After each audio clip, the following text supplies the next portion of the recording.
ও বিশ্বাসই করবে না, ও জানে প্র্যাঙ্ক। ওই উত্তরা সাউন্ড একটু কমাতো, সাউন্ড কমাতো না ওই দিদি ও দিদি ওই দিদি সাউন্ড কমাতো, সাউন্ড কমাতো। গেটে চাপা গেটে চাপা আরেকবার কর। কি প্রথমত জিম করতেও ধরবেই না ফোন। ঠিক আছে দেখ না। আচ্ছা বাবাকে বল তাহলে, হ্যাঁ এইটা বল লজিক কিনা বল। আমি বাবার সাথে মজা করি, কোনো অসুবিধা নেই। ঠিক আছে তার বাবা। বাবা হ্যাঁ বাবা, বাবা, বাবা। ডেট চেঞ্জ এখনই শুনবি কাজ ভেতরে তো ফাটতেছে আমার। কি হয়েছে ভাই?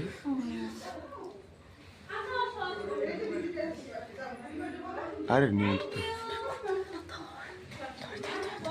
কান বড় হয়ে গেল আমার।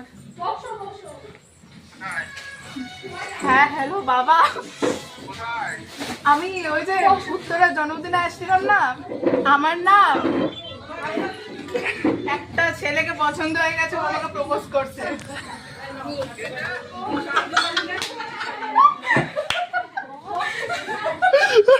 এটা prank। না এটা সিরিয়াস বলতে হবে, এগুলা কিন্তু হবে না। এটা ডিয়ার সিরিয়াস মোডে থাকতে হবে, এটা এরকম করা যাবে না। কি করবো আমি? কি হচ্ছে? একটা ছেলে আমাকে প্রপোজ করছে, আমি কি বলবো? ফোন কাট ভাই। এটা ডেয়ার ছিল, এটা খেলা হচ্ছে, মানে এটা ডেয়ার ছিল। অর্জুনকে চাইবো না আমাকে প্রপোজ করতে, তোমার আশা টাকা আমি জুতা দিয়ে ওটা কোথা থেকে খেলা একটু বেশি সিরিয়াস চলে গেছে ভাই। prank